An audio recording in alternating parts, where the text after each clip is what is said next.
Paulo? Tudo E certo? aí, Iago? Tudo Opa! certo? Tá me ouvindo? Não, tô te ouvindo, tô ouvindo perfeitamente. Ótimo. Você consegue me ouvir bem? Aham. Ah, então beleza. Então, boa noite, Paulo.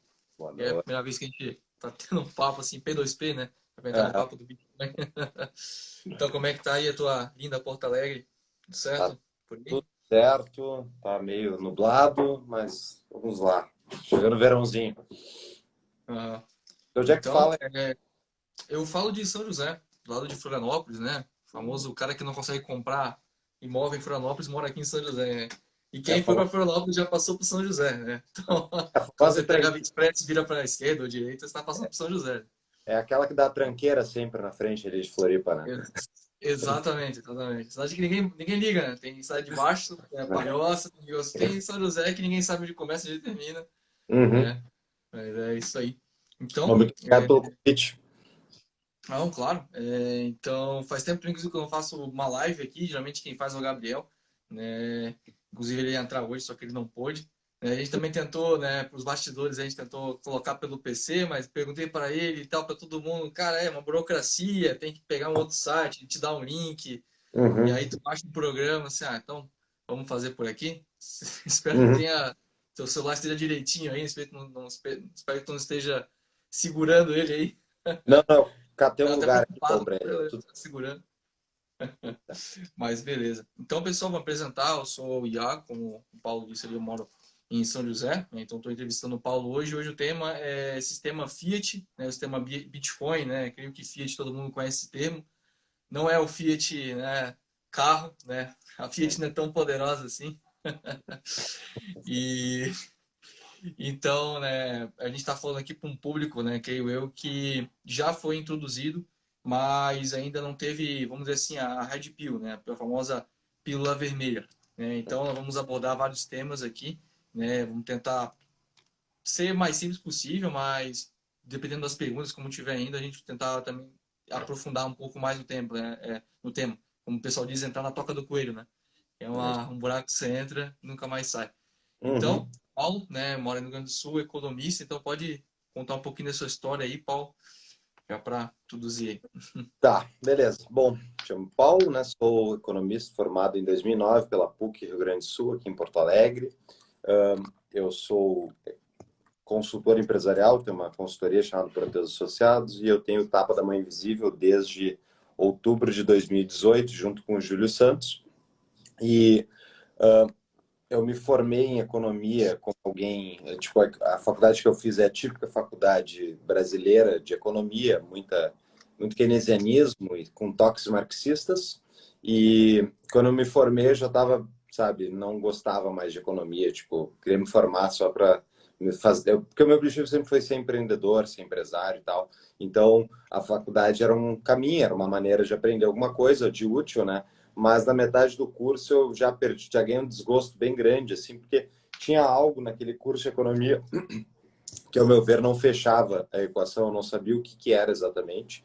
E depois de formado, eu abri minha primeira empresa e tal, e ao abrir a empresa, eu logo mais eu tive a experiência de estudar por conta própria, comecei a a descobrir um pouquinho de liberalismo, acompanhando especificamente, tipo, eu já tinha tido vários pontos de contatos com as ideias liberais, tal, não com a escola austríaca, mas com as ideias liberais, através do Fórum da Liberdade, do IEE, que eu tenho, meu tio foi presidente, então eu fui em vários fóruns da Liberdade. E daí, finalmente, após muitos anos, então, de ter tido contato, mas nunca me aprofundado naquelas ideias, eu estava recém-formado, dois anos, e eu vendo um programa de TV nos Estados Unidos, o Real Time with Bill Maher, que é um programa de uma mesa redonda de discussão de ideias. O cara apresentador é um esquerdista a full, assim, mas ele é um cara honesto, ao meu ver. Um cara, tipo, hoje discordo muito dele, mas ele fazia pelo menos na época, hoje ainda existe programa, fazia um bom programa, que era, ele chamava gente variada, assim, discutia ideias e tal. E um dos caras que ele chamou era o Nick Gillespie, que é o da Reason Magazine, que é uma revista clássica liberal americana que existe desde os anos 70. E na discussão, ele era o melhor de todos. Ele ganhava a discussão dos outros, ele estava sempre mais bem informado, ele tinha um pensamento lógico que explicava melhor as ideias que os outros. E eu achei muito interessante, daí eu caí na Reason, Da Reason eu conheci o Ron Paul, que estava sendo candidato em 2012, a segunda vez na primária do Partido Republicano dos Estados Unidos, a presidente, né? E a partir dali eu entrei no IE, logo na sequência. E daí no IE eu devorei muitos livros, né, de escola austríaca, de liberalismo. Entrei para a Toca do Coelho dessa aí e, e logo na sequência, assim que eu entrei, assim que eu comecei a estudar escola austríaca, eu descobri a instituição que eu mais desprezo de todas, que é o Banco Central, né? E eu não conhecia o impacto do Banco Central na economia. A partir justamente do estudo da escola austríaca, eu comecei a ver que o Banco Central era uma peça-chave que pouca gente conversa ainda hoje, fala-se muito pouco sobre o poder do Banco Central da economia e como a gente tem uma estatal bem no meio do sistema, uma estatal que administra o preço do valor, o preço do dinheiro no tempo, né, que são os juros. Isso a gente tem um preço estatizado no coração do sistema capitalista, entre aspas, aí, e as pessoas acham que isso aqui é capitalismo de livre mercado. Como é que é capitalismo de livre mercado se o Estado está manejando o preço da moeda? E a gente sabe como é que o Estado é quando ele maneja certas coisas, né? Ele não é muito eficiente. Então, esse entendimento que me deixou muito pasmo, assim, tipo, tem algo errado aqui, as pessoas não estão percebendo, só a escola austríaca falava a respeito.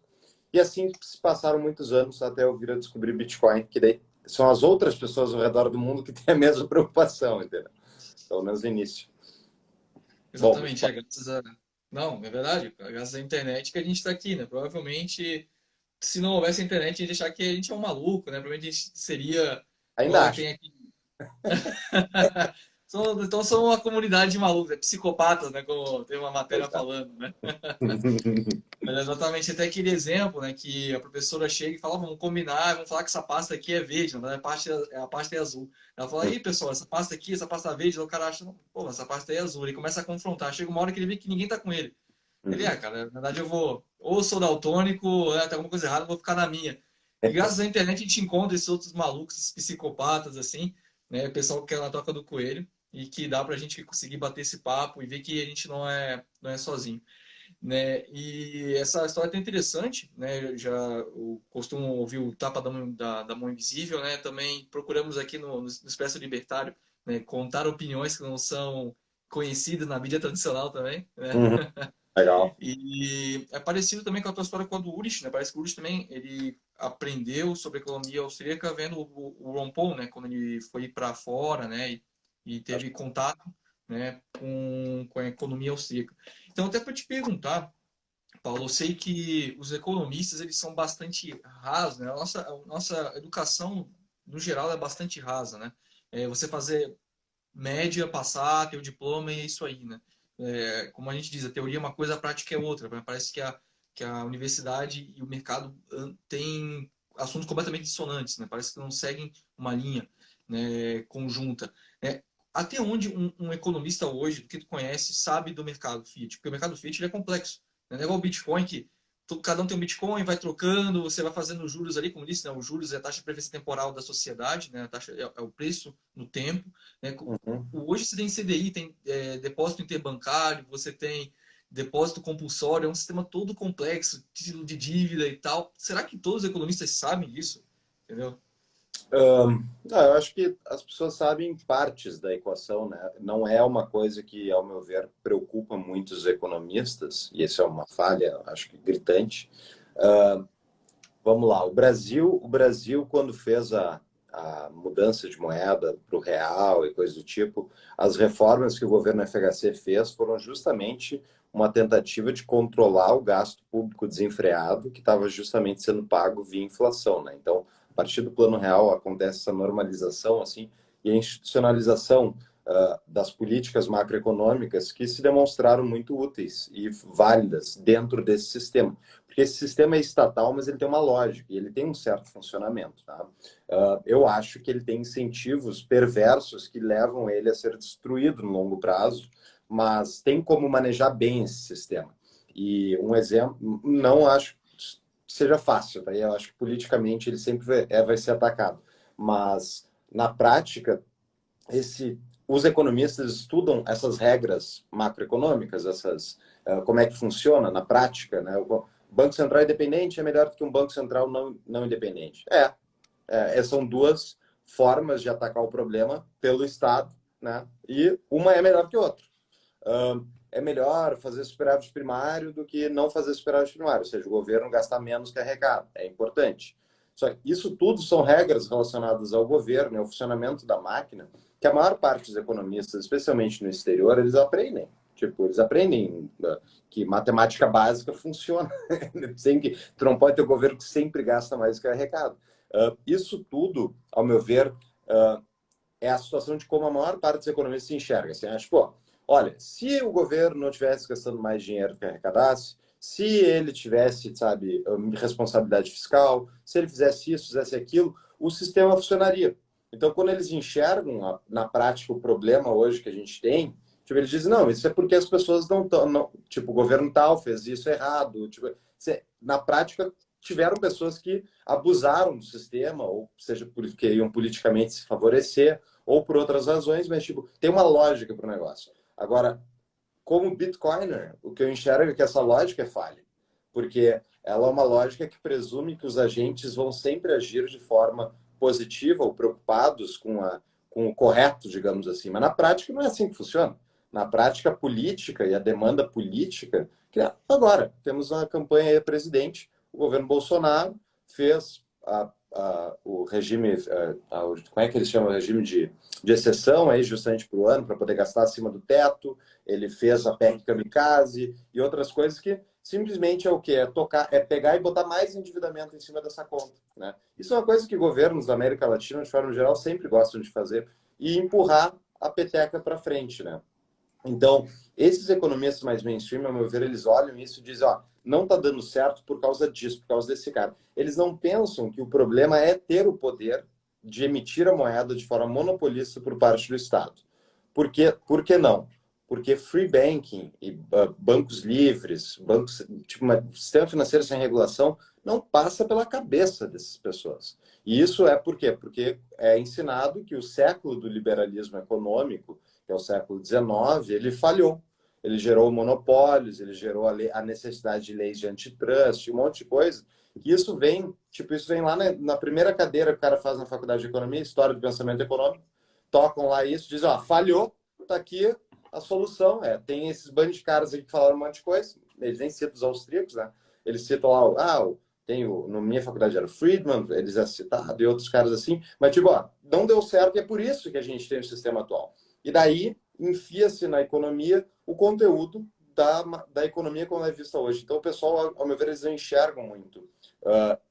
Eles são presos dentro da metodologia do sistema, eles não conseguem enxergar para fora do sistema. Para enxergar para fora do sistema, você tem que presumir que o sistema não funciona, que o sistema tem algum defeito, e a razão não é à toa, né? A gente enxerga endividamento público maciço, tipo, o fato de que todos os países do mundo, todos não, a maior parte está endividada, né? Que a inflação é um problema recorrente e que os governos gostam de gastar mais que arrecada porque se favorece politicamente. Isso tudo, escola austríaca fala, teoria da escolha pública fala, não é parte digamos, dos apetrechos analíticos da maior parte dos economistas. E um último exemplo, a gente tem não, acho que por aqui, depois eu falo mais. Não, claro, não, está totalmente correto, assim. Mas, por exemplo, só uma pergunta, Paulo. Você chegou a ouvir sobre Hayek? Porque teve aquela briga do Hayek, né, e do Keynes, né? Pelo menos o Hayek você ouviu, assim. Tipo, provavelmente acho que Mises você não deve ter ouvido, né? Com certeza, acho que não. Acho que não. Obra, nem se fala, né? Eu já, já me Essa formei heresia. já me formei há bastante tempo, tá? Então eu não lembro exatamente todas as aulas, mas eu me lembro do Friedman, que foi citado na história do pensamento econômico e algumas outras cadeiras, mas não lembro de terem citado os austríacos na minha faculdade. Minha faculdade não era necessariamente uma faculdade maravilhosa, mas é a média das faculdades brasileiras. É uma faculdade, a PUC, da economia da PUC é parecida a nota lá aqueles critérios estatais, é parecida com as outras boas aí do Brasil. Mas o ponto é que a pergunta é, lá em Harvard, estão ensinando isso? Não estão. Não estão ensinando austríaco, não estão ensinando a visão austríaca. Por quê? Porque os austríacos ficaram... a metodologia, especialmente do lado misiano ali, que é o da praxeologia, esse tipo de coisa, está completamente fora do enquadramento, né, institucional de como é que um economista, qual o ferramental que um economista tem que usar para trabalhar, entendeu?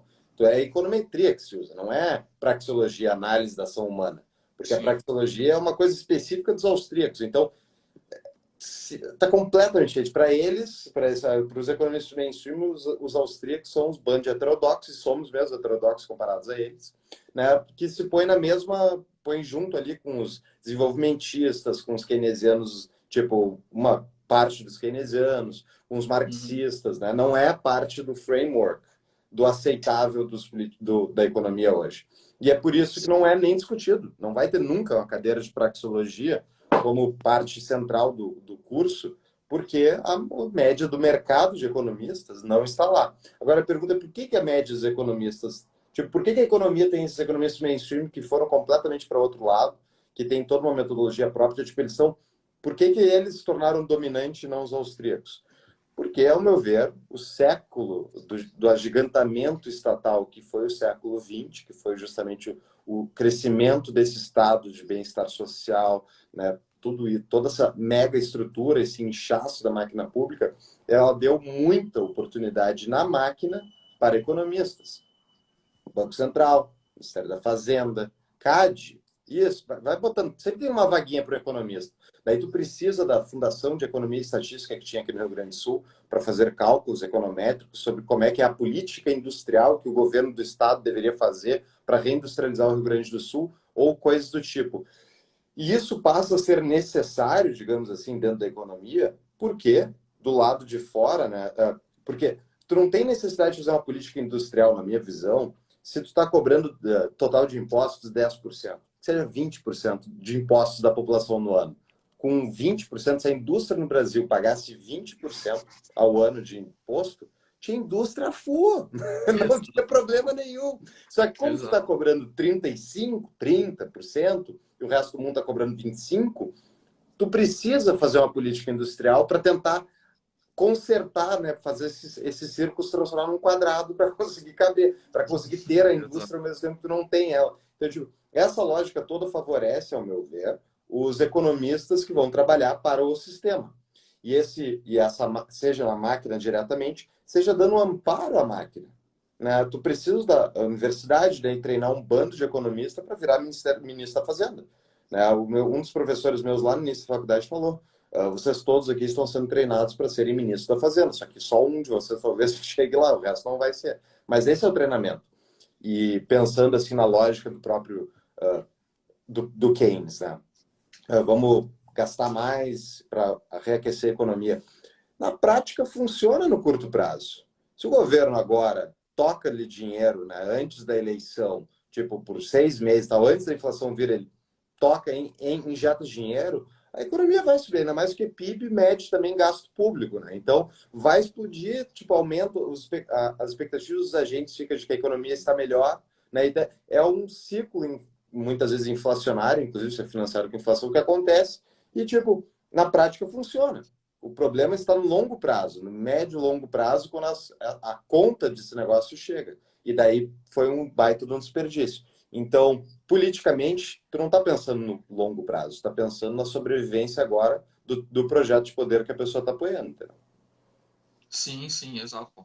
E como você disse, né, o governo hoje está extremamente endividado. Inclusive, até fazer uma propaganda, né, no Taba teve o episódio 207 com o Diego Colin, né, que é Uhum. uma Bitcoin muito famosa. Inclusive, ele colocou uma thread esses dias no Twitter, tu viu, sobre endividamento dos estados.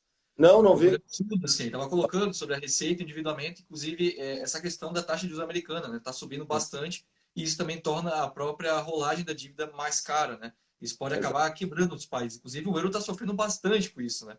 Como é que você Uhum. enxerga isso aí? Inclusive, parece que o desemprego não está aumentando nos Estados Unidos e parece que vai aumentar 0,75 de novo, né? Para eles é É, muito alto. É a maior escalada, né, da história, ou desde 1929, né? Algo do tipo. eu sei que eu não me lembro como é que foi a progressão de aumento de juros que o Paul Volcker fez lá nos anos 80, que ele também deu-lhe Uhum.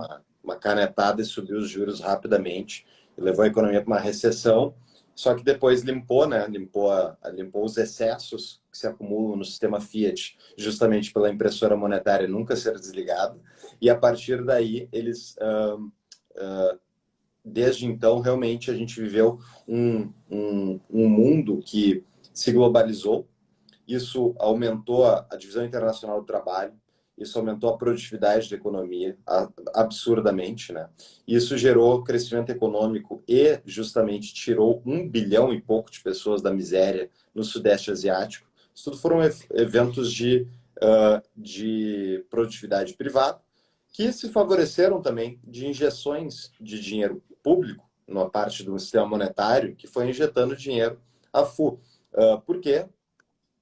Inclusive, essa era a tese eu não me lembro qual era a expressão que davam para o Alan Greenspan, que foi o presidente do Fed, acho que no início dos anos 90 até 2003, 2004, depois, daí entrou o Ben Bernanke, né? E ele era chamado de algo tipo o grande maestro, porque ele via o mercado, ele enxergava o mercado, e ele ajustava a taxa de juros, e não tinha crise, entendeu? O negócio podia subir e descer, mas ele não chegava a afundar. Até que explodiu em 99 a dot-com, né? E depois teve foi 99, eu acho, tiveram já as crises bancárias, dos países emergentes, teve Rússia em 98, teve tigres asiáticos em 97, teve o Brasil em 96, uma coisa assim, eu não lembro. Teve essa época e tiveram vários desses países que não conseguiram manter as contas em dia e acabaram quebrando, enfim, tendo problemas bancários e tal. Mas o mundo como um todo estava se favorecendo dessa política também. E o que acontece, né? Se a gente vai pensar lógico, como é que funciona quando a gente fala que o Banco Central está injetando dinheiro na economia? O que de fato ele está fazendo? O Banco Central ele não imprime dinheiro, ele não imprime reais, né? E o que ele faz, ele cria, essa moeda que ele cria são reservas bancárias. Essas reservas bancárias, ele cria elas do nada, usa elas para comprar os títulos públicos que os bancos comerciais, que têm uma linha direta com o Banco Central, que não são todos, são um grupo seleto, geralmente, que são os cronies ali, mas tem regras e tal. Mas os caras que estão sempre grudados aí na máquina. A gente conhece no Brasil, os grandes bancos são todos os bancos que têm essa linha com o Banco Central. Daí o Banco Central criou a reserva bancária, ele vai lá e entra no banco comercial e compra do banco comercial os títulos públicos. E ao comprar os títulos públicos, ele dá para o banco comercial as reservas bancárias, né? Então troca um pelo outro. Bom, ao colocar a reserva bancária dentro do sistema do banco, aumenta o total do balanço do banco. Com um balanço maior, o banco pode fazer o quê? Ele pode emprestar mais dinheiro. E é assim que é de fato criado moeda. Quem cria moeda é o banco comercial. Por ele vai lá na hora que vai tirar um empréstimo na caixa, o dinheiro não existe. Então, o que acontece ele tem a reserva bancária, daí ele tirou o empréstimo, vai pagar de volta em X anos e tal, ele cria a moeda, te entrega o negócio, né, te entrega o financiamento. E o problema, esse é o problema cerne do sistema Fiat, para pagar de volta, quando tu pagar de volta o teu empréstimo que tu tirou na caixa, se tu pagar de volta só o principal, falta dinheiro. Porque tu precisa, cadê os juros? Ainda mais se tem correção monetária, porque tem inflação, tu precisa de correção monetária, não tem dinheiro. Então, o sistema precisa, obrigatoriamente, ser inflacionário. Precisa de mais moeda perseguindo a mesma quantidade de bens. Precisa mais moeda. Simplificando, precisa mais moeda. Se não colocarem mais moeda, corre o risco de ter uma espiral deflacionária, que é justamente haver a falta de moeda, o banco fica descoberto. Se um banco fica descoberto, eles estão todos interligados. Se um banco cai e o Banco Central não ajuda, cai tudo. O sistema financeiro vai para água abaixo da noite para o dia. A moeda vai junto. Então, é um sistema, obrigatoriamente, é um design falho. Ele precisa sempre criar mais moeda. E o que aconteceu desde os anos 90, lá voltando à história, é justamente esse aumento de liquidez global. Ela se deu a partir de uma política monetária expansionista do Federal Reserve lá nos Estados Unidos. Eles injetaram dinheiro ao longo de anos, foram tocando a taxa de juros para baixo, só que daí, se tu pega ali até a teoria austríaca dos ciclos econômicos, o que o Mises e companhia dizem, né? Se tu manipula as taxas de juros para baixo da taxa natural, tu está incentivando empreendimentos que na verdade não deveriam existir. Eles não são de fato rentáveis. Eles estão rentáveis porque, em vez de botar o dinheiro no banco e ganhar a taxa de juros natural, agora a taxa de juros natural tá, tipo, a taxa de juros real está abaixo da, digamos, natural, e eles precisam, portanto, vale a pena botar um empreendimento de pé e botar esse negócio a funcionar. Qual é o problema? O problema é que esses empreendimentos eles não são saudáveis economicamente, eles nem deveriam existir. Então, quando a taxa de juros volta, a tua taxa natural, ela vai sendo corrigida, eles ficam embaixo d'água. E daí, quando eles ficam embaixo d'água, eles quebram. Daí, quando eles quebram, eles geram um problema na economia, geram uma recessão. Claro que eu estou falando isso uma coisa que é muito dinâmica e está acontecendo vários efeitos, contra-efeitos ao mesmo tempo. E esse é o principal, assim, que eu acho mais absurdo da profissão dos economistas. É a arrogância de achar que um comitê de pessoas lá em Brasília, ou no Fed, lá em Washington, um grupo de pessoas, de X pessoas, consegue saber a taxa de juros da economia de 210 milhões de patos. Quem disse que é uma taxa de juros? Certamente eu acho que ela haveria uma concentração em torno de um certo patamar, tal. Mas tem gente que tem taxa de juros diferente dos outros. Se tu é um bom pagador com um negócio fiscal, tu vai pagar os juros mais baixos. Entende? Então, a arrogância fatal, que é uma coisa que o Hayek fala, mas, tipo, é o do intelectual, de que acha, não, eu sei, eu vou lá no Copom, vou fazer minha reunião a cada 45 dias e a gente vai determinar aqui o preço o preço dos juros, do custo do dinheiro no tempo para a economia inteira. E, obviamente, eles vão fazer isso mal feito. Vão gerar crises, recessões, e o que eles fizeram recentemente foi justamente inundar o mercado de dinheiro, especialmente pós-2008, e eles injetaram tanto que agora estão tentando drenar um pouco dessa liquidez, porque estava tudo subindo, né? Nos Estados Unidos, na verdade no mundo, eles chamavam everything bubble, a bolha de tudo, tudo super valorizado, né? E agora está aí, o próprio Bitcoin o preço do Bitcoin se favoreceu demais dessa política e agora está sofrendo com a retração dela. Exato, exato. O que você falou é a síntese, na verdade, do que a gente está conversando aqui, né? Esse problema do Fed, né? O Jerome Powell, né? O Fed ele é o banco central do mundo inteiro, né? Porque tem aquela questão dos petrodólares e tal. Então, quem controla a moeda central, né, mundial, ela controla toda a economia mundial. Né? E uma pessoa tem esse poder, né? Uma pessoa e alguns comitês, né? Teve até um caso, parece que teve dois caras que pediram para sair porque eles estavam fazendo jogadas comerciais, né? Antes das reuniões, né? No passado, teve um negócio desse, né?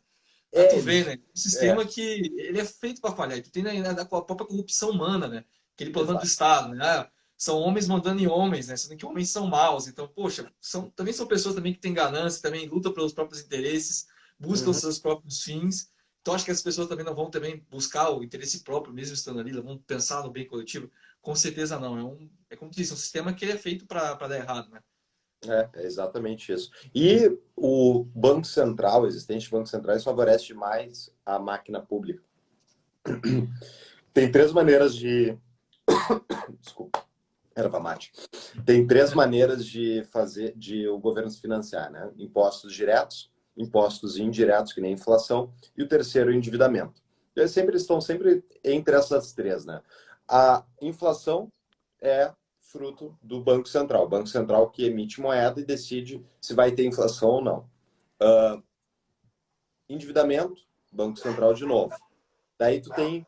E o resto é impostos diretos. Então, o Estado ele é muito favorecido pelo fato de existir o Banco Central. Que nem a gente estava falando antes do ciclo político, tal, perto de eleições, toca de dinheiro para dentro do sistema, isso gera um boom momentâneo e tal, favorece politicamente o candidato que está fazendo isso. Então, essa lógica toda permitiu, ao meu ver, que o Estado se financiasse e crescesse de maneira insustentável, e é o que a gente está vivendo hoje. É um Estado que está muito grande, e quanto maior fica esse Estado, mais capacidade ele tem de ralar com a nossa vida, porque ele tem mais dinheiro para contratar burocrata, mais coisa para fazer, tipo, mais braços, mais tentáculos o Estado vai ter. Então, porque imagina se a gente fosse pagar o Brasil inteiro, não só quem ganha, tipo, quem é funcionário público ou quem ganha muito dinheiro e não é empresário e tal. Se o Brasil inteiro fosse pagar 40% na DARF mensal sobre o seu patrimônio, será que o Estado brasileiro teria o tamanho que tem? Eu acho que não. Posso estar errado, mas acho que não. Os europeus gostam de pagar. Eles pagam lá os 40%, 50%, uma parte deles. Mas eles também se beneficiam desse tipo de sistema. Impostos diretos eles não pagam. Eles pagam na soma e tal. Questão de alguns aí com imposto de renda. Então, tipo, essa conta, ao meu ver, ela foi utilizada, esse dinheiro todo que o governo arrecadou ao longo dos anos, o Estado, os estados, é uma ótima explicação, ao meu ver, por que o liberalismo politicamente decaiu. Porque tu compra a própria população com o dinheiro dela. Tu arrecada via inflação e tu distribui de volta alguma coisinha. E daí, como tu está tirando de um lado, tu já enfraqueceu a sociedade de um lado, porque agora ela tem menos capital, e tu está entregando para o Estado, e o Estado vai lá, um político vai dar de volta. Vai dar o Auxílio Brasil, o Bolsa Família. E daí o cara pensa, bah, se não fosse esse cara, eu... E na prática não teria sido. Se politicamente o cara não vai lá e doa, não, nem isso ele tem, só vai ficar com o Estado, entendeu? Então, isso... Como é que daí tu chega para uma pessoa que agora é uma pessoa que foi empobrecida por causa dessas políticas, não só ela, a família dela, o país inteiro está mais pobre, e tu chega para ela e diz, não, o problema é o Estado que está te devolvendo o dinheiro aí. O problema é que tem que tirar o Estado. Mas, cara, o cara não tem nem condições, entendeu? Então, tipo, essa lógica foi, ao meu ver, não é um plano maquiavélico e tal, é simplesmente a decorrência dos incentivos naturais do Estado. O Estado faz isso, ele subtrai dinheiro da população e usa ele contra a população, para comprar a população, para pegar mais dinheiro, para se beneficiar, para beneficiar quem está na máquina, quem está fazendo ali, quem está no comando da máquina. E não porque, de novo, não porque o cara é necessariamente maquiavélico, ele é um ser humano. O Estado não é composto de anjos, e seres humanos, que nem tu bem falou, vão perseguir aquilo que é melhor para eles e não para os outros. Não, exato, exato. E até tu comentou também, né? Outra coisa que você comentou também é sobre aquele caso, né? Quando você imprime dinheiro, você bota a taxa de juros menor do que seria naturalmente, né? Você cria essas empresas, né? Zumbis, né? Que tem muito Isso. agora nos Estados Unidos, no Japão, dizem que é praticamente uma economia zumbi, né? É aquilo, né? Você tem taxa de juros, vou tirar 10 mil por mês. Dinheiro pra caramba. Hoje é dinheiro pra caramba. Uhum. Aí tu, beleza, já 10 mil por mês daqui a 5 anos. Aí daqui a 5 anos esse 10 mil por mês não vale nada, entendeu? É tipo, é aquela coisa. Você sempre tem que estar tirando empréstimo, empréstimo, empréstimo, empréstimo. E você tem que ver em cima disso. Então, tem várias startups hoje que não tiram nada, na verdade, né? São Uhum. apenas uma bolha, né? Você tem a startup para você poder vender, né? E para você ganhar dinheiro. Na verdade, quem está ganhando ali são, cara, alguns bons desenvolvedores, né? Que realmente ganham bem. E os donos que fazem aquilo ali, pegam investidor anjo e vendem Sim. aquilo ali depois. Então, é uma economia que é feita para, vamos dizer assim, para aproveitadores, né? E até você comentou também dos bancos, né? Realmente, isso que você falou é totalmente correto, né? Claro. Como é que eu vou te refutar aqui? Você está falando tudo correto, né? Fala, meu Deus. Os bancos privados realmente é que mantém, né, esse sistema, né? Aquela prostituição que tem entre o governo, né, e os bancos, né? E a CBDC, né? Inclusive parece que hoje teve teste do Real Digital, né? É quinta-feira, né? Teve as primeiras moedas, né, no Real Digital, parece que até querem colocar para o ano que vem. Como você vê a CBDC, né? Para quem não sabe, a CBDC é o Central Bank Digital Currency, né? Que é Isso. isso, é a moeda digital de bancos centrais. Como você enxerga isso? Tu acha que é o fim dos bancos? Tu acha que vai ter resistência dos bancos? Eu até vi o Júlio, né, o teu host, né, junto no Tapa ali, comentando isso lá no grupo interno ali, né, que muitas pessoas no banco ainda não sabem disso, né, estão sendo pegas de surpresa. Como você vê isso? Tu acha que vai ter resistência? Tu acha que eles vão tentar achar meio que uma terceira via dos bancos também, conseguirem tirar uma lasquinha, né, desse sistema? Isso aí volta àquela. Isso é um sistema estatal, né? Então a lógica dele é para favorecer e funcionar o negócio para o Estado. Ao mesmo tempo, pensa assim, imagina, será que o Banco Central brasileiro quer administrar 210 milhões de contas poupança de brasileiros com eles? Eu acho que não.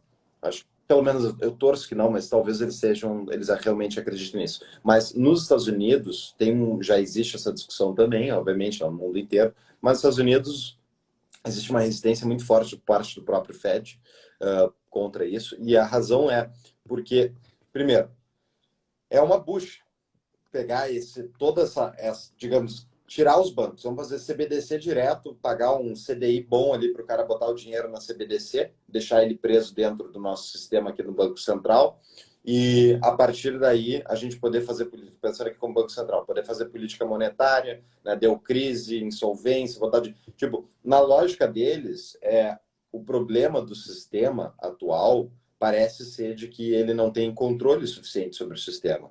De que na hora que dá uma crise, eles precisam depender dessas terceiras partes, eles precisam depender dos bancos, e os bancos não querem prestar dinheiro numa crise, então fica num brete. Só que, ao mesmo tempo, a ideia de solucionar isso, trazendo isso para dentro do Estado, obviamente que não vai dar certo na nossa visão. Né? Mas por que não vai dar certo? Primeiro, porque o Estado é um péssimo alocador de recursos, ele não tem os incentivos corretos, baseado em tudo isso que eu estava conversando antes, para fazer isso de forma adequada.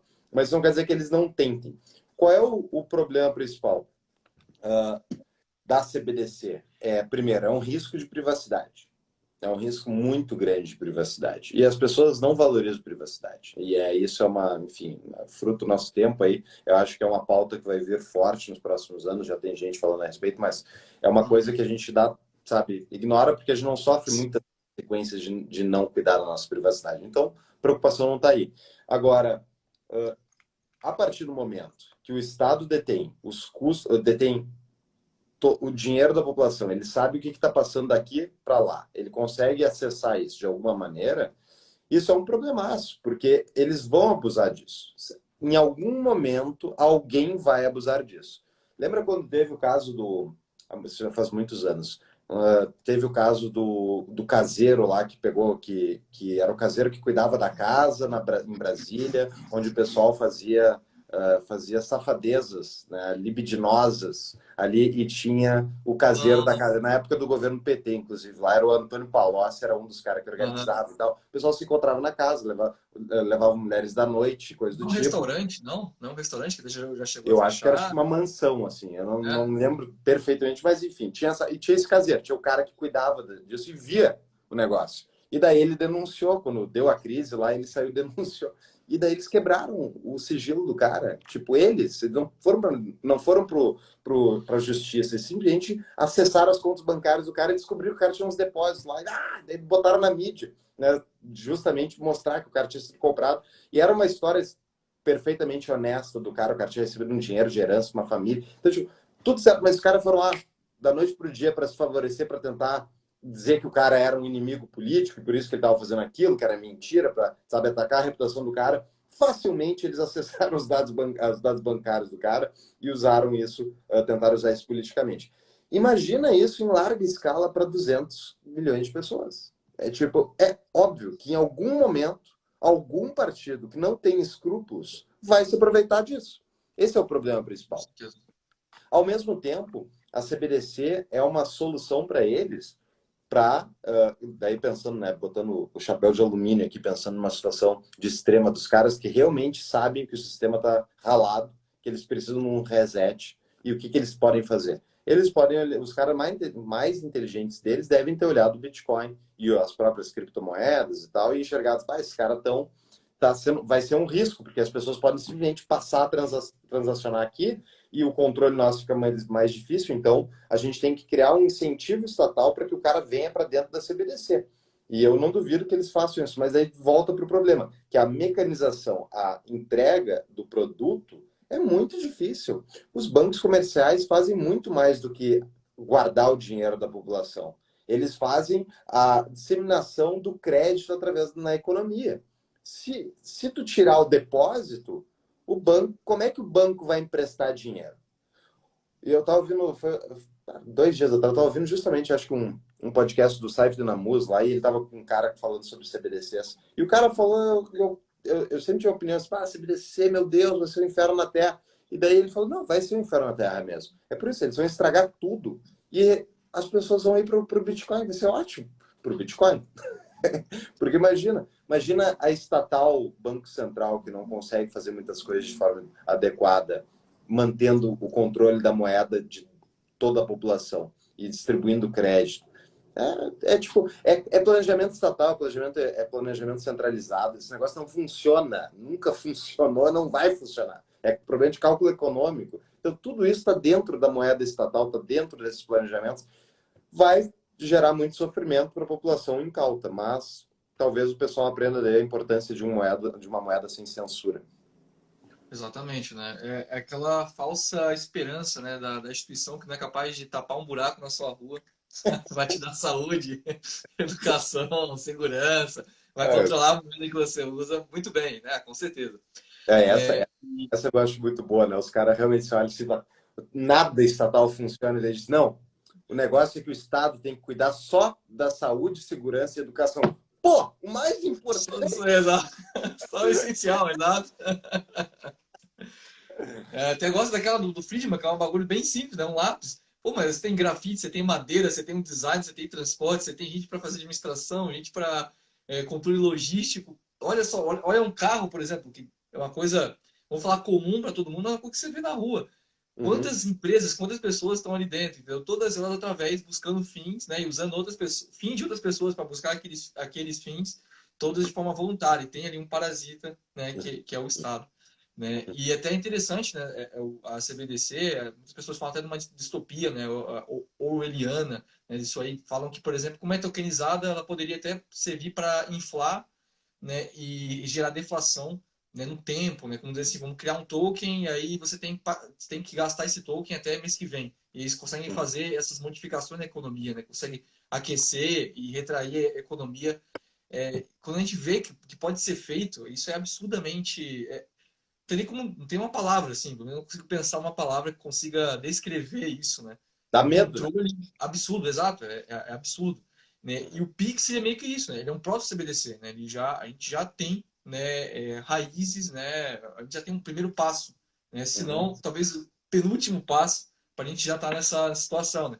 E esse que é o uhum. mais engraçado, né? A gente fala, eu sempre falei muito de Bitcoin nos meus conhecidos, até uma pergunta depois que eu vou te fazer se você costuma falar isso com a sua família e tal. Mas é sempre aquela coisa, Bitcoin, Bitcoin.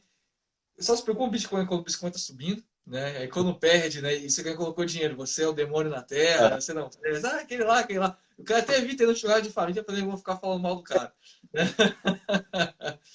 E aí sempre aquela coisa. Agora veio o Pix, é o Bitcoin, aqui é o Bitcoin, pô. É rápido. O Pix também é rápido, né? E é engraçado, você fica vendo isso, você fica, cara, não tem nada a ver o Pix com o Bitcoin, daí que é rápido. A proposta do Bitcoin não é ser rápido, né? Não é não ter taxas ou ter taxas baixas, não tem nada a ver com isso, né? E como é que verdade. você vê o Pix? Tu acha que o Pix é o quê? Tu acha que ele é uma ponte para o Bitcoin ou talvez seja um afastamento? Tu acha que a galera abraçou muito rápido? Hoje as pessoas falam, pô, tu não tem Pix? Como assim tu não tem Pix? É tipo, tu é um Neandertal, tu é um homem das cavernas, né? Uhum.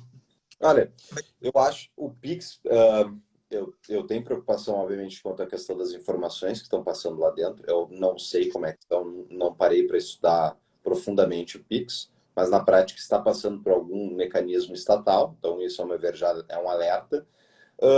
E eu acho que o Pix vai ensinar, muitos brasileiros já estão ensinando o pessoal a fazer transferências online e coisas do tipo. Eu acho que sim, ele tem uma lógica da entrega ali na ponta do usuário que é parecida com o Bitcoin, especialmente Lightning Network, né? Mas eu acho que vai depender da pessoa, depender dos valores da pessoa. Eu encaro o Bitcoin, a questão dele se tornar um meio de pagamento comum é uma questão de adoção, ao meu ver. A questão da quantidade de pessoas no mundo que utilizam, de estabelecimentos comerciais utilizarem e se tornar uma coisa mais comum disso. E a razão, ao meu ver, que não se torna comum ainda, embora já esteja crescendo bastante, a Lightning está crescendo, esse tipo de coisa, é porque, primeiramente, a função de um bom dinheiro é ser, sim, uma reserva de valor. Moeda forte é isso. É uma moeda que pode guardar e com o tempo ela não vai perder valor, ela vai manter e até subir o valor, né? É a lógica inversa da moeda estatal, como a gente conhece. A moeda do Estado é uma bateria que vaza.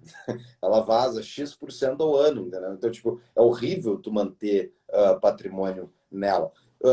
E é mais uma das maneiras como o Estado rala com a vida das pessoas mais pobres, que não sabem justamente disso e deixam o dinheiro em conta corrente, deixam o dinheiro guardado fisicamente e elas não conseguem acumular capital, um, porque estão pagando muitos impostos, e outro, porque o dinheiro não perde valor com o tempo e elas não sabem investir.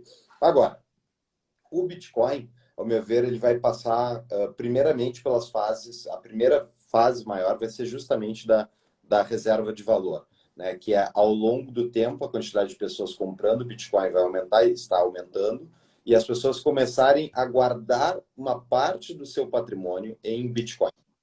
Então, antes, até, sei lá, X anos atrás, antes da Lightning Network, a esperança que fosse que o Bitcoin se tornasse tipo um ouro digital ou se tornasse uma reserva de valor. E para isso não precisa de Lightning Network, não precisa ter essas transações diárias. E isso, ao meu ver, é um futuro muito possível para o Bitcoin no longo prazo, é as pessoas começarem a acumular capital ali. Agora, tu acumular capital em moeda forte é um dinheiro que não é produtivo, ele não está te trazendo dividendos, ele não está crescendo com o tempo, ele, simplesmente o valor dele está potencialmente crescendo. Então, e como isso não é certo, as pessoas preferem ter uma ferramenta de preservação de valor onde elas consigam acumular capital e saibam que aquele negócio não vai perder valor, né? Então, compram muitos títulos públicos, títulos bancários, esse tipo de coisa, para vencer a inflação. Qual é a questão que mudou, ao meu ver? A Lightning Network, e agora a gente fez o um episódio com o próprio Colin lá sobre a taxa de juros que está crescendo e criando-se dentro do mercado, dentro da Lightning Network, dentro do sistema Bitcoin, ele vai começar a remunerar as pessoas de alguma maneira pelo seu Bitcoin. Isso aumenta a atratividade de dinheiro para dentro do sistema. Fora isso, os efeitos do halving, ao meu ver, ainda existem. A gente tem pelo menos mais um ou dois halvings que afetam significativamente a quantidade de bitcoins entrando no dia a dia, o que toca o preço para baixo, né? E também as instituições estão recém-aprendendo, as instituições, eu digo empresas, organizações e tal, estão recém entrando no sistema Bitcoin, porque isso é antes do meu tempo estar no Bitcoin. Eu comprei meus primeiros Bitcoins ali, SATs, em 2017. E até 2017 não era uma coisa comum e pouquíssimas empresas tinham. A partir do Michael Saylor, da estratégia da MicroStrategy, coisa do tipo, mais gente começou a comprar. Mas ainda são poucas, e é uma crítica que a gente ouve seguidamente no exterior, na discussão do Bitcoin. Cadê as instituições que iam fazer o preço ir para a Lua? Pois agora, recentemente, nos Estados Unidos, mudaram as regras de contabilidade, de marcação de preço a mercado que acontece dentro dos balanços dos bancos, das empresas, que obrigava que se o Bitcoin caísse 80%, o cara tinha que marcar que perdeu 80% do negócio em prejuízo. Então, dava como prejuízo para a empresa no ano, entendeu? Isso fazia que a empresa parecesse muito mal, só que, na verdade, foi tipo um ativo dela que caiu de preço. Mas a empresa, o regime fiscal dela, a entrega dela monetária anual não mudou. O que mudou foi o preço de um ativo dela. Então, isso recentemente mudaram. Era uma demanda que o Michael Saylor trouxe, e eu acho que isso vai favorecer a entrada de instituições também. Mas vamos pensar assim na lógica de quem está começando a estudar Bitcoin, ou quem já conhece Bitcoin, ou tipo há algum tempo. Cara, eu estou estudando esse negócio em nenhum doido faz 2 anos. Eu só falei de Bitcoin por um ano. Todo mundo à minha volta não aguentava mais Bitcoin. E ainda assim eu não tenho um universo de coisas para estudar.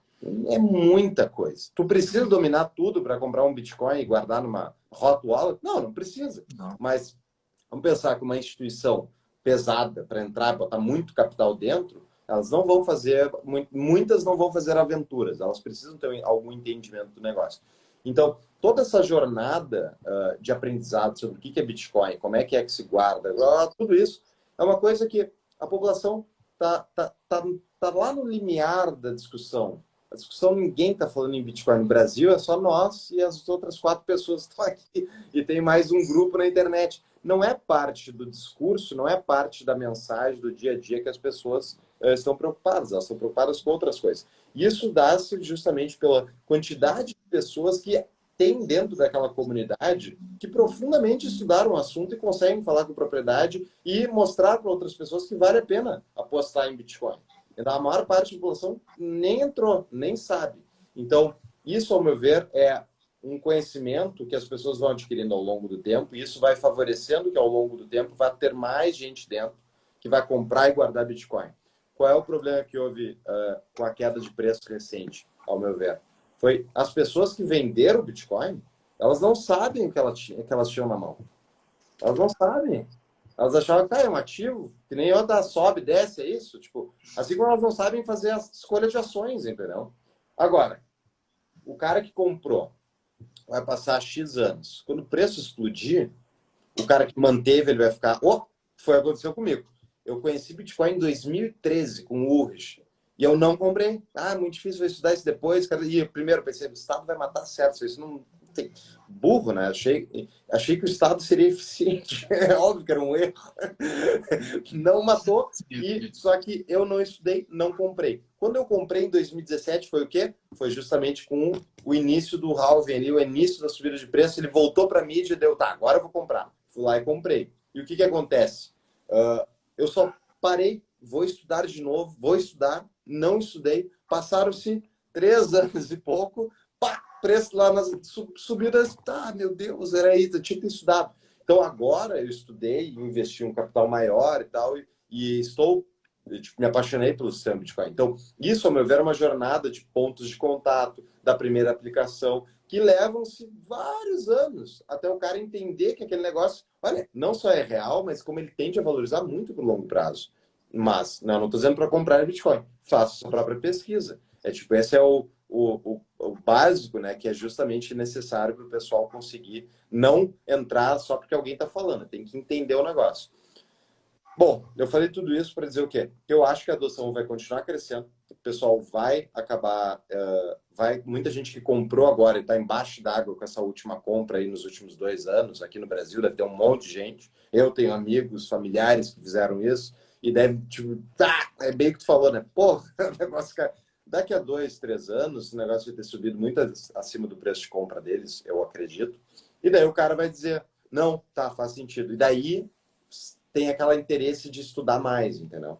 Então, é um ciclo. Ao meu ver, a verdade no longo prazo é verdade sobre o sistema financeiro atual, o sistema Fiat, o sistema Bitcoin, tudo isso. A verdade, ela é inabalável. A verdade é a verdade. Então, no longo prazo, ela tende, ao meu ver, a se sobrepor às mentiras e aos erros lógicos que existem.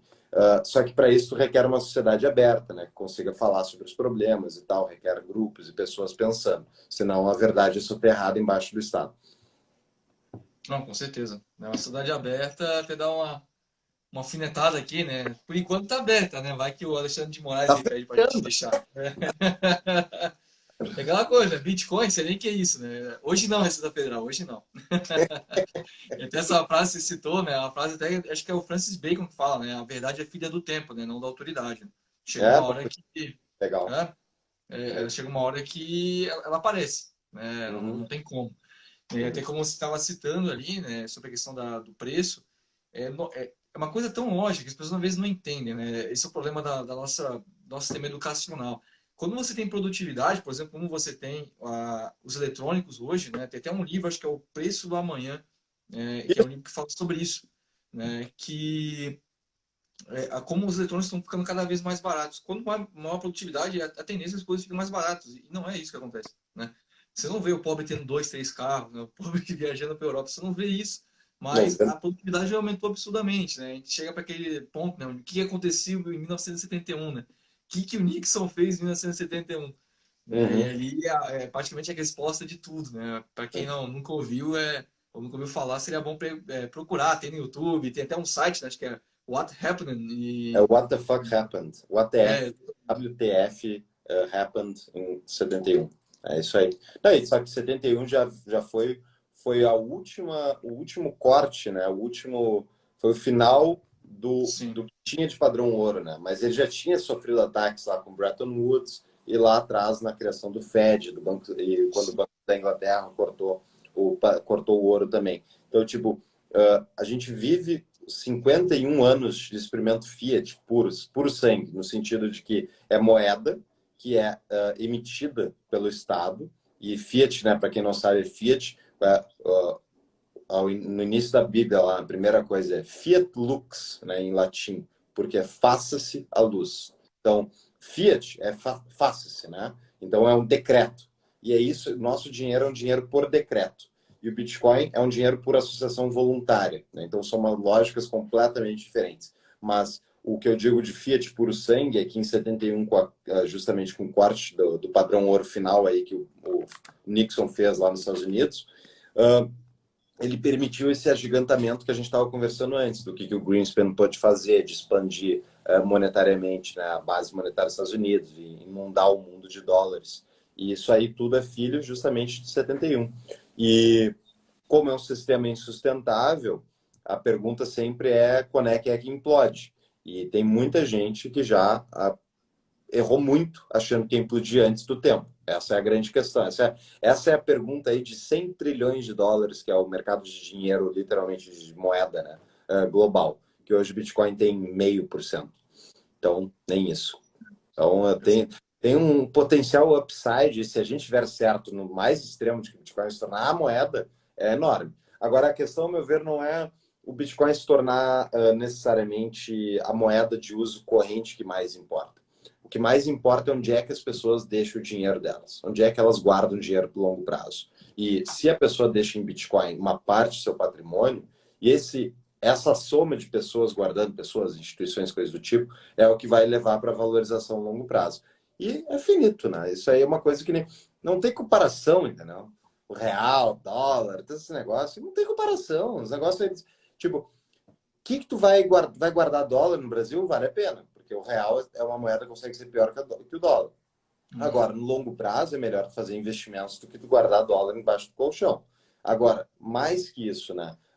O dólar, o preço dele é dado justamente pela emissão monetária do Banco Central, americano, Fed, e pela demanda internacional por dólares, né? Isso aí, por mais que a demanda internacional aumente, eu acho que não deve estar num patamar, um platô assim, o que mais importa é hoje, onde é que está o dinheiro institucional? Esse dinheiro que vai vir um dia para o Bitcoin.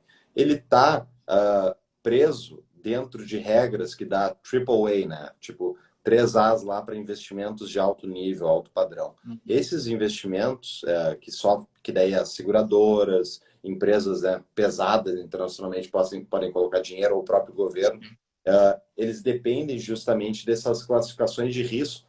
E o Bitcoin não está nem perto, né, desse negócio. As agências de risco não vão lá dar 3Azinho para o Bitcoin. E é essa a valorização final, que, ao meu ver, que quando tiver, é quando o dinheiro institucional pesado dessas empresas de seguros e coisas do tipo, resseguros, fundos internacionais, puderem alocar de forma pesada dentro do sistema Bitcoin. Daí, considerando que ele é finito, ele tende a uma valorização absurda, né?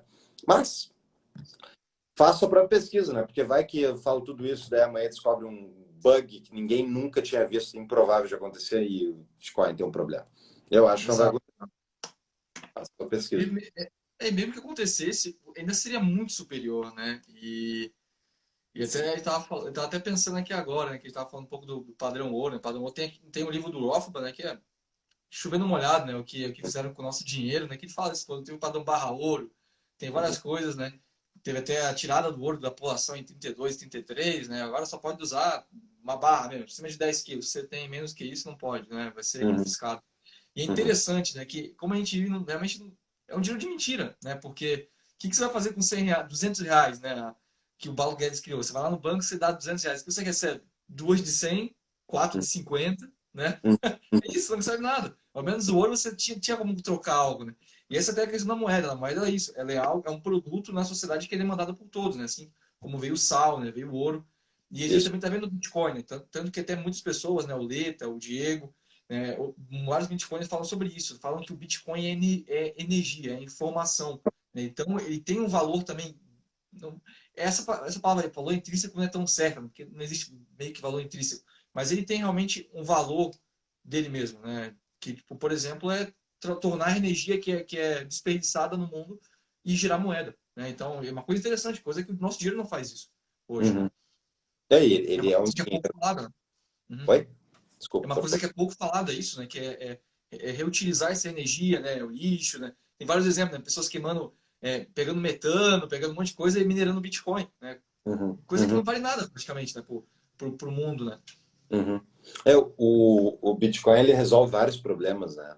Ele resolve, primeiro, a resolução de um problema de tu ter propriedade privada sem a necessidade de uma terceira parte, né, para garantir aquilo, que é uma coisa que o Estado teoricamente dá, e quer ou não, a justiça, por pior que ela seja, ela ainda tem algum resquício de justificativa, tu precisa de muitas vezes dessas terceiras partes, e o Bitcoin resolve isso, ela é propriedade, uma propriedade que não depende de ninguém, que não depende de validação de terceiros, né? Depende, tipo, até depende, mas é dentro de um esquema de teoria dos jogos descentralizado, que as pessoas têm incentivo econômico para quererem fazer e manter o negócio de pé. Então, tipo, realmente é transformador. Isso é uma coisa incrível. Nunca tinha sido tipo, tinha sido resolvido o problema que o Nakamoto resolveu. E mais do que isso, ele permite transferências internacionais sem passar pelo sistema financeiro tradicional, né? Isso já é uma característica inata do Bitcoin. Então, e se ele continuar crescendo como a gente espera e tal, ele vai se demonstrar claramente uma reserva de valor inigualável, que, não, ao meu ver, não tem hoje, né? Então, isso tudo são soluções que o Bitcoin traz e a gente nem está falando ainda de Lightning Network e justamente de transferência de pagamentos e coisas do tipo, né? Como meio de pagamento. Isso é uma coisa que vem depois ainda por cima. Sim, sim.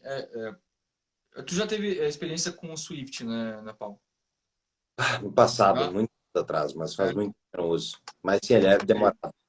Demorado. Sim, sim. Eu tenho também, porque como desenvolvedor, né, então eu tenho que Hum. passar por essa experiência chata. Tu não É cheio de usa taxa, Bitcoin? né? Quê? Por que tu não usa Bitcoin? A empresa não aceitou, mas eu até tô conversando para eles falar sobre com stablecoin, né? Daí usar o Tether, né? E aí isso seria uma boa, né? Exato. Mas Mas até para tu transferir stablecoins, elas são caras, né? O ideal uhum, é o que eles poderiam fazer, por exemplo, pode abrir uma conta lá na Land, que tem nos Estados Unidos, no Canadá, eles te depositarem em USDC, que é da Circle, e tu uhum, transferir para Bitcoin, transferir via Bitcoin para o Brasil, e aqui tu transferir o que tu quiser para real, enfim, ou para deixar em Bitcoin, entende? Então, tu pode receber via USDC lá, e daí transformar lá em Bitcoin e trazer, entendeu? sim, sim. Tem essa questão burocrática, o próprio RH da empresa também, né? Mas é horrível, né? É demorado, né? Muita gente fala, o Bitcoin é demorado, 10 minutos, poucas transações, teve o SegWit, mas mesmo assim é pouco. Mas, pô, se não me engano, o Swift acho que é 10 transações, 9 transações por segundo. Pouquíssimo também. É demorado, é caro, cheio de burocracia. Então, Uhum, o Bitcoin, eu gosto sempre de falar que o Bitcoin ele é uma reforma, não uma revolução. Não gosto muito dessa palavra revolução, porque toda uhum, revolução geralmente sempre é matança, sempre é destruição de instituições, uhum, mas ele é uma reforma em muitas coisas, tanto socialmente, né, como a questão da própria, como é que a gente fala, preferência temporal, né, da humanidade. Você estava falando disso, né? As pessoas sempre querem o Bitcoin para ganhar dinheiro. Isso é um problema também da própria democracia, como o Hope fala, né? Que as pessoas, pelo dinheiro, ele ser uma coisa de curto prazo, as pessoas tendem a colocar a mente para o curto prazo. Então, uhum. realmente, as pessoas querem ganhar dinheiro agora, quer dobrar renda agora. É aquela coisa, tu acha que realmente tu vai depositar 100 e receber 200 no Pix, cara? Tem gente que cai, esse é o pior de tudo, né? Colocar dinheiro não é fácil, assim. Beleza, temos impressão bastante, mas não é tão fácil esse ponto, né? Então, tu vê como É, os incentivos são totalmente errôneos, né? E o Bitcoin conserta isso, né? eu acho que esse exemplo do negócio da preferência temporal, tu pode exemplificar de forma muito fácil para as pessoas, utilizando os países com inflações tipo muito grandes, tipo uma Turquia, uma Argentina, uma Venezuela, coisa do tipo. Uh, faz, pensa assim, se a moeda que eu recebo ela perde valor da noite para o dia muito rapidamente, enfim, mês ela vai perder muito valor. Primeiro, isso destrói capital, né? Então deixa a população mais pobre, mas ok. Mas fora isso, tu tem uma, tu passa, se teu dinheiro vai perder muito valor, tuas preocupações em relação àquele dinheiro, elas passam a ficar muito mais prementes. Tu está muito mais preocupado com os teus pagamentos do mês, de fazer o rancho no dia certo, de tu conseguir manter aquele valor de alguma maneira, comprar um monte de coisa que talvez tu não precise, porque elas vão perder menos valor no longo do tempo. Então, a tua preocupação, em vez de tu estar pensando num sistema de economia que fosse baseado em moeda forte, a moeda forte permite que tu faça cálculo econômico para o longo prazo, porque tu sabe que aquela moeda, daqui a X anos, não vai ter virado pó. Ela, inclusive, uma moeda forte mesmo, ela não vai nem ter desvalorizado, ou vai ter desvalorizado muito pouco. Então, tipo, isso permite fazer cálculo econômico para o longo prazo, favorece o desenvolvimento econômico e, portanto, baixa a preferência temporal, né? Devemos pensar mais para o longo prazo. Agora, se o negócio está pegando fogo agora, primeiro tu vai te preocupar em apagar o fogo. E isso, então, faz com que todo mundo acabe ficando direcionado para justamente resolver o problema mais emergencial, que é a inflação que o cara está lidando. Então, isso destrói uma sociedade, destrói a sociedade. É muito problemático. Sim. É, como o Keynes diz, né? No longo prazo nós estaremos mortos, né? Então, É, ele morreu para nós, a conta. exato, né? A gente paga a dívida, né, da nossa geração passada e é assim, né? Enquanto alguém conseguir carregar esse ombro nas costas, como a Previdência, é todo o sistema governamental enquanto tiver alguém carregando, né? Os É, burros estiverem carregando, o sistema tá ali, né? é. E realmente, essa questão que você falou é verdade, né? Eu vejo, por exemplo, no exemplo dos meus pais, nessa coisa de dinheiro parado, né? Como é que é? Quando a gente fala, dinheiro parado perde, né? Dinheiro parado morre, né? Sempre fala, Uhum, tenta investir alguma coisa. Que é aquele reflexo da década de 90 ali, né? E tu uhum. vê, né? Que como as pessoas viviam naquela época, né? Eu não faço ideia, né? E é muito louco a gente ver como o Brasil era muito diferente, né? E É, mesmo que 10% seja alto pra gente, para aquelas pessoas, talvez há 30 anos atrás, é algo, caramba, quem me dera fosse 10%, era 10% ao mês, né? é isso aí. Minha É mãe isso. fala a questão de ser remarcado na frente dela, assim, tipo, ó, cara, vai, compra logo, você vai ser mais remarcado daqui a pouco. Então, É que tipo, é as absurdo. pessoas. É que não é da noite para o dia, né? É que nem pensa assim, então. É que nem o Brasil, pensando no nosso caso aí. A economia brasileira está andando de lado faz o quê? Faz uns 10, 12 anos, né? Que a gente teve a grande crise causada lá pelo PT e tal. As pessoas esquecem o que é crescimento econômico. Elas sabem que está ruim, mas tipo, ganhar dinheiro vai ficando cada vez mais difícil dependendo, né, da pessoa, que são as habilidades, onde que mercado ela está inserido. E isso, as pessoas vão se acostumando, vão se acostumando com aquela mediocridade, com aquele cenário econômico ruim, não favorável. E isso, tipo, vai piorando gradualmente. O cara não está enxergando, ele não sabe, ele não lembra mais que há 10 anos atrás ele estava pensando em, tipo, em expandir, em botar mais negócio. Ele está preocupado agora com hoje. E isso é uma deterioração que vai acontecendo dia após dia. Então, as pessoas se adaptam. Elas dão um jeito de viver com aquilo. No caso da hiperinflação brasileira, todo mundo que era classe média para cima tinha um freezer em casa. Só fazia o rancho do mês e comprava e deixava as coisas no freezer. Eu me lembro, eu cresci com freezer dentro de casa. Por quê? Porque na época da inflação importava. Então, ao mesmo tempo, a classe média e os ricos brasileiros botavam o dinheiro na conta overnight, que era aquela conta que dava, eu nem lembro, tipo, dava um baita de um rendimento. Foi uma das coisas que justamente o cara levava o pênalti na inflação, mas ele, por outro lado, ele botava um dinheiro que dava um alto rendimento nessa conta. Então, não é só preto e branco, né? Tem os dois lados ali, que era justamente o rendimento era mais um esquema Ponzi que o governo fazia para arrecadar o dinheiro da população e conseguir usar para se financiar. Né? Então, uma população ignorante de economia sempre vai ser feita de massa de manobra por parte dos economistas que estiverem lá em cima. Fato, né, Paulo? Se fosse só pelo nominal, mas vale botar renda fixa na Venezuela, né? Na Argentina está dando 50%, 60%, né? Porque vai você receber de novo, você vai comprar nenhum pão com esse dinheiro, né? Exatamente. As É pessoas isso. olham o rendimento, mas não vê isso, né? Que a moeda ela cai. Na verdade, todas elas caem, só que em velocidades diferentes. Uhum. Que É, famosa, não tem como você explicar, né, para sua avó, né, para seu amigo ali, ó, teoria da teoria da utilidade marginal, né, quando você cria mais uma unidade daquilo ali, as outras decrescem e tal. Não tem como, né, como a gente fala. Até o 381 gosta de falar, né, tem duas formas de você aprender, né, ou levando uhum. tapa na cara ou, né, É, no amor, é. né. Não tem. Muitas dessas pessoas, infelizmente, né, vão acabar, né, aprendendo dessa forma. E até a gente já tá indo para o final. Eu acabei de ver que tem limite de 90 minutos. Não sei se tu quer continuar, vamos fazer até Então, 1h10. Dá para a gente vai- é, continuar vai- mais uns 15 minutos, tá, né? beleza. E, e até, Paulo, te ver como você vê a hiperbitcoinização, que é uma coisa tão falada, né? É difícil de você prever, né? Muita gente fala sobre essa questão da Bubble of Everything, né? Uma coisa que o Urit vem falando, né? Então a gente fica zoando o Rafael Lima, né? Cara, você falar que a China vai quebrar há 10 anos, não quebra, né? Esse é o problema dos austríacos, né? Ficam zoando, os caras sempre falam que tudo vai quebrar.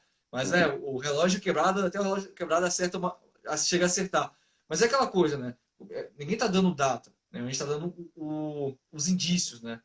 Uhum. E até isso, acho que na época, em 2008, muitas pessoas voltaram, né, para a escola austríaca porque ela não acertou o time, mas ela acertou literalmente as causas disso. Como você acha, em cima do que você vê, uma hiperbitcoinização, realmente uma, vamos dizer assim, uma quebra de hegemonia do dólar? Você vê isso, não falo agora, mas, por exemplo, em 15, 20 anos, quando você imagina? Sim, eu vejo porque o dólar vai ser a última, né?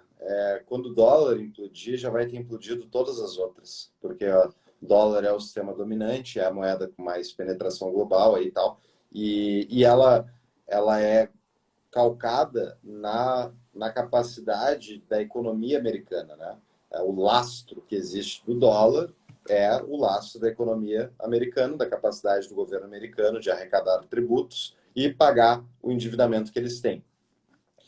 Os Estados Unidos, eu não lembro de cabeça. Outro dia eu vi um índice que estava em 130, outro dia eu vi um que estava em 110, mas está mais de 100% do PIB de endividamento. Eles têm 30 trilhões de dólares de dívida, né? E déficit fiscal, ou seja, o governo arrecada menos do que ele gasta.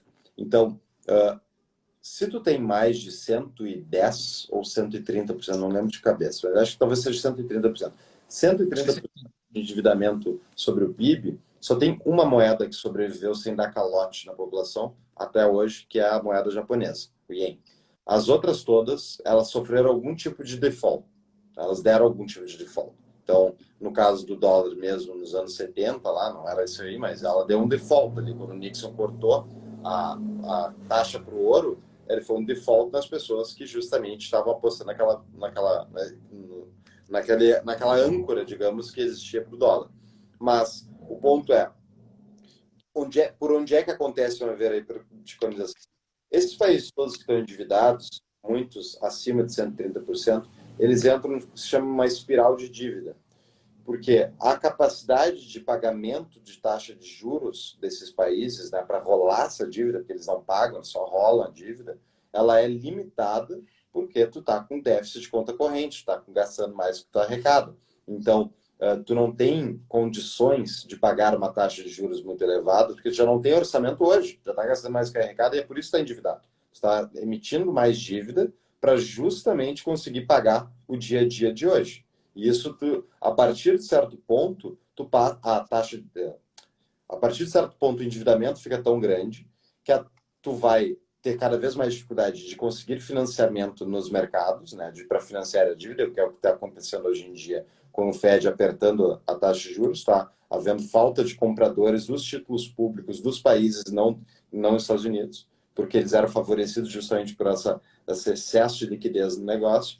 E o ponto é, a hiperbitcoinização acontece quando as pessoas, eles tiverem que inundar de dinheiro de novo o sistema, e que nem eles vêm fazendo, né? Então, eles fizeram lá nos anos 2000, eles fizeram lá em 2008, agora eles fizeram, é sempre mais, e fizeram depois de 2008, fizeram por muito tempo. E isso fez com que a taxa de juros ficasse suprimida, né, por muito tempo, que permitiu um endividamento maior, sem um risco fiscal, porque tu está com uma taxa de juros mais baixa, que o governo está injetando dinheiro. Né?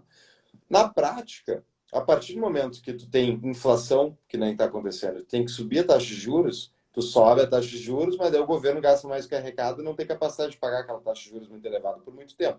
Então, tu chega num ponto onde tu tem que inundar o mercado de novo. Tu tem que injetar um monte de dinheiro para baratear o custo dessa dívida e o governo conseguir financiar-se rolando mais isso. Só que isso faz exatamente o efeito de tu aumentar o endividamento daquele país.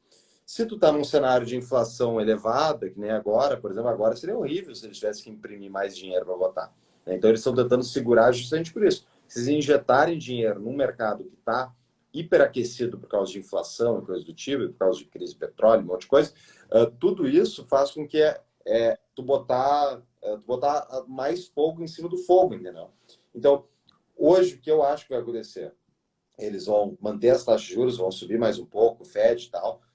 Ano que vem, talvez leve um tempo, mas eles vão ter que reverter curso, porque não tem, ao meu ver, não tem uma grande chance do governo Biden e dos governos europeus que estão tão acostumados com esse dinheiro grátis, com esse endividamento possível, eles não vão baixar a taxa de juros deles. Desculpa, eles não vão baixar o tamanho do Estado, não vamos diminuir o tamanho do Estado, não vamos gastar menos que arrecada, permitiria eles terem massas de manobra para pagar o endividamento, poder subir uma taxa de juros para uma taxa de juros mais natural e sair desse beco sem saída. Eles não têm. E a própria população está anestesiada com o dinheiro público que eles receberam ao longo do tempo.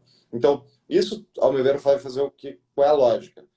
Agora, talvez a penúltima, mas estamos chegando na reta final, assim, de quantas vezes eles conseguem fazer isso, de tocar a taxa de juros para baixo, injetar dinheiro e justamente conseguir se safar, empurrando com a barriga mais um tempinho essa conta que ainda não implodiu.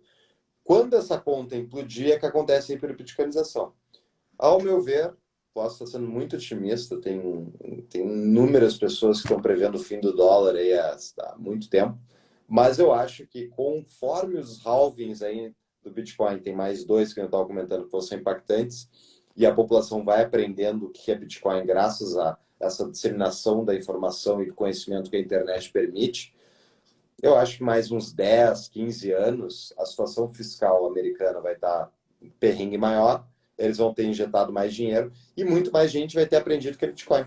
E a partir daí as pessoas começam a migrar seu patrimônio, tiram do sistema Fiat, colocam no sistema Bitcoin. Acho que a gente está aí, a gente está chegando nos últimos 15 anos, talvez. Eu chutaria, estamos indo por aí. Também chutaria esse tempo também. Pensei nessa parte de 15 anos. Né? É um tempo que é longo, mas por pensar também é um tempo muito curto, né? Porque a gente estaria vivo, né? Provavelmente, espero, graças a Deus que sim. Uhum. Né?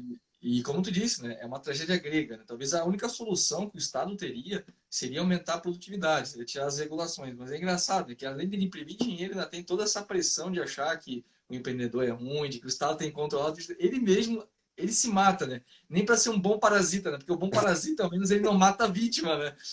Senão ele vai morrer. Nem É isso ele é capaz. Não, eu acho que não, a melhor analogia, pensando bem nisso que tu falou, acho que não é um parasita, ele é tipo um câncer, tá ligado? Ele simplesmente consome a pessoa até a pessoa morrer. Tipo, ele não, e é isso, a economia. Uh, são ciclos, né? A humanidade a humanidade tem ciclos de gerações diferentes. Então, pensa, as agruras que os nossos avós, nossos, né, bisavós sofreram de ter vivenciado uma época de guerra e de todos os problemas, né, coletivistas que a gente teve no século XX, a geração atual não, só leu isso no livro de história. Ela não sabe o que é um perrengue desse tipo. Né? Eu não sei, tu não sabe. A gente sabe porque a gente estuda, mas não vivenciou aquilo. E que nem estava comentando antes, muita gente só aprende levando na cara, entendeu?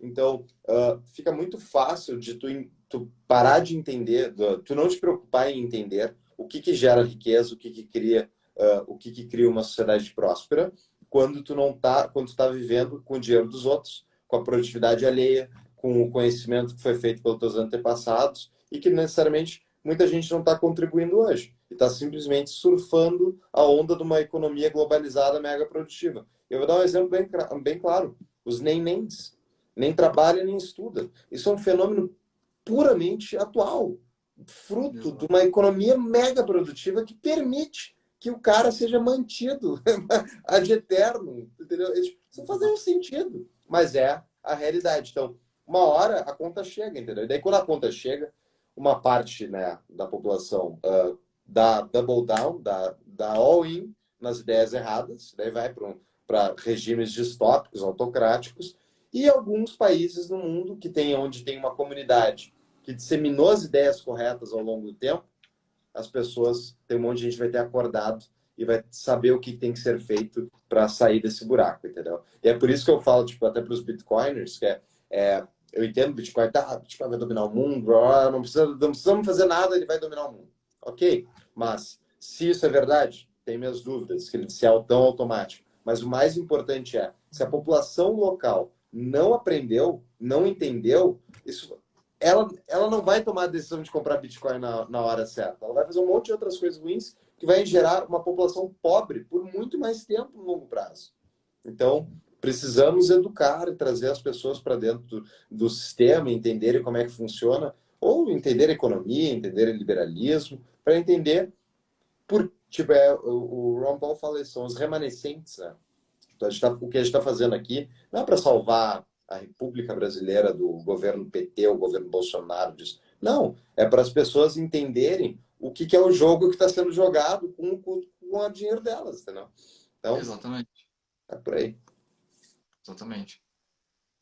Então, já estamos indo para o final, né? Falta mais ou menos uns 10 minutos. Uhum.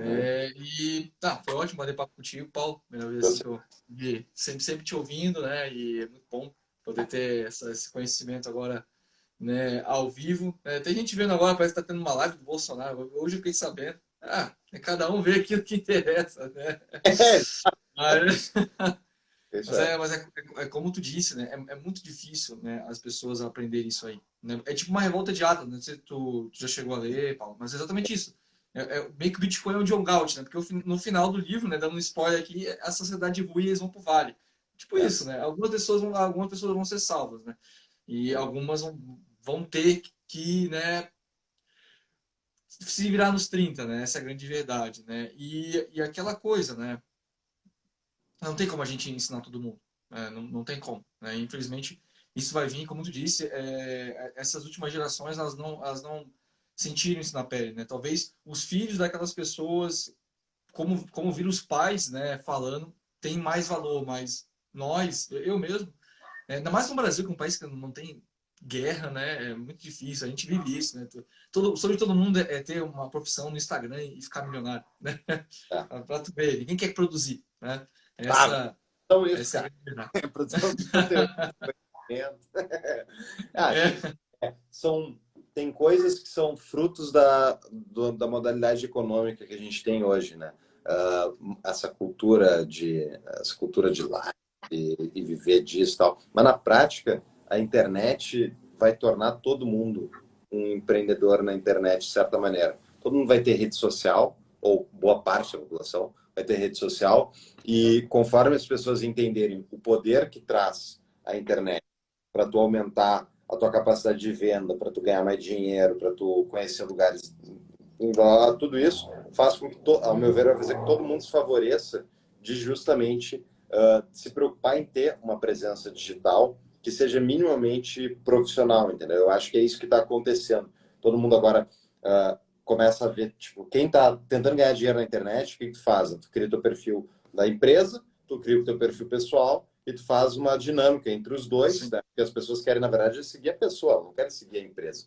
A empresa, o produto da empresa, beleza, mas ninguém está preocupado com a opinião institucional da empresa X, ela quer saber o que o fulano pensa. Então, isso é uma dinâmica que, ao meu ver, só vai aumentar ao longo do tempo. Mesmo que eu estivesse num padrão Bitcoin, ia ter muita gente ganhando dinheiro com a internet, porque a internet quebra barreiras. Uma das barreiras que eu acho sim. que vai mudar muito nos próximos anos, com o aumento justamente da internet, tal, do uso da internet, é as profissões de serviços que não forem, né, tipo, sei lá, ser garçom, as profissões que forem digitais, que forem utilizarem só escritório, vai fazer com que o mercado de trabalho passe a ser cada vez mais internacional.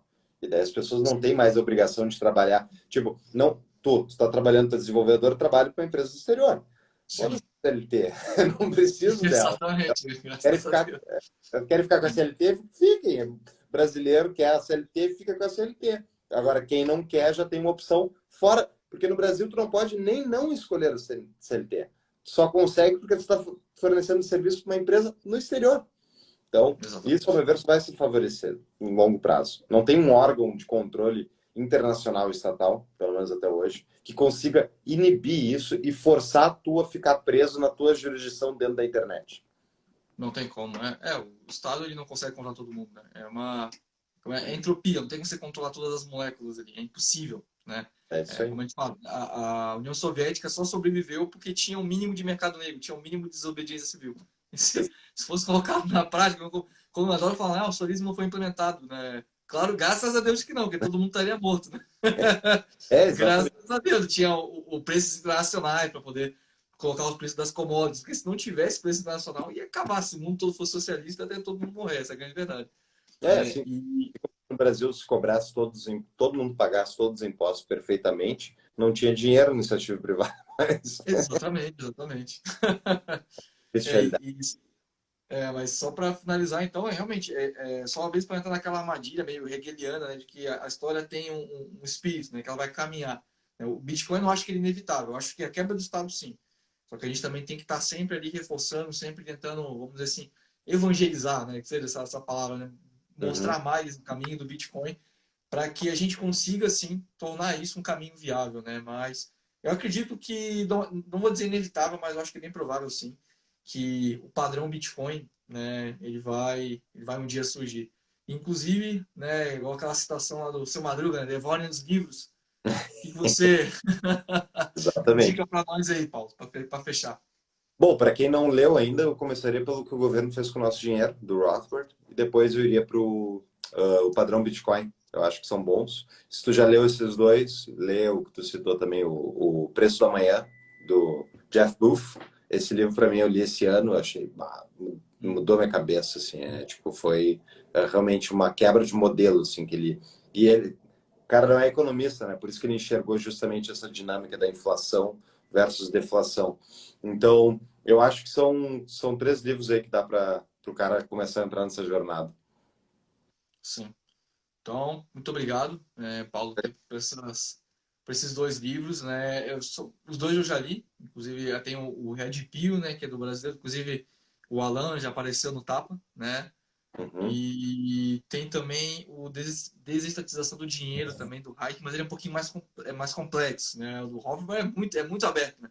É. É, Aí que qualquer eu pessoa consegue entender, né? Hã? Qualquer pessoa consegue entender, né? Uma linguagem muito fácil, né? Ele, É, ele é muito bom para escrever.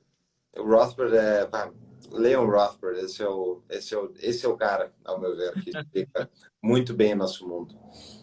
Exato. E muito obrigado, Paulo, né? Sucesso para você. Inclusive, a gente vai entrevistar também o Júlio daqui a 2 semanas, né? Ele pediu para falar sobre sociedades, leis privadas que ele ama. Né? E Uhum. esse também é um tema que você ama, então vamos fazer, né, uma com vocês dois, né? Para falar mais também do Tapa, né? Que é o podcast assim, libertário, eu acho que é o maior do Brasil, que continue crescendo. Né? E muito obrigado aí pelo seu trabalho, né? Pela pessoa que você é e continua passando essas ideias para frente. Foi um prazer te conhecer, né? E conversar com você, Paulo. Pô, muito obrigado, Iago. Gostei demais. Sucesso aí para o Expresso Libertário, vou acompanhar a página. Isso aí, vamos educar de liberdade para esse povo que não entende o que é liberdade, que é o brasileiro. É isso aí. Valeu. Boa noite, pessoal. É isso aí. Tchau, tchau. Leiam os livros do Paulo e comprem Bitcoin. Valeu. Tchau, tchau. Tchau, tchau.